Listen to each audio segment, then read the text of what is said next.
पगडंडी के उस पार एक छोटे गांव में हर सुबह चहचहाते पक्षियों और ठंडी हवा के साथ होती थी। 10 साल का दीपक अपने खेत के पास बैठा था।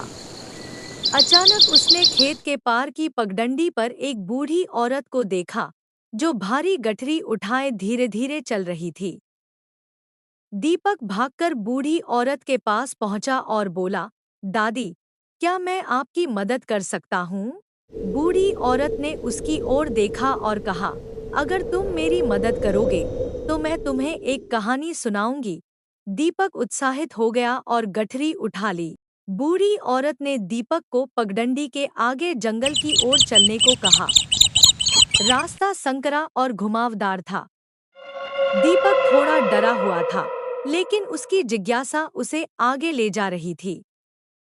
रास्ते में उसने पक्षियों की मधुर आवाजें और पेड़ों की सरसराहट सुनी। जंगल के बीचों बीच बूढ़ी औरत ने दीपक को एक पुराने पीपल के पेड़ के पास रुकने को कहा।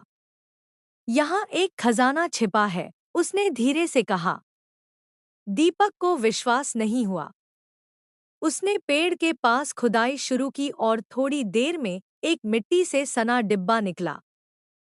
डिब्बे में से पुराने सिक्के और गहने निकले।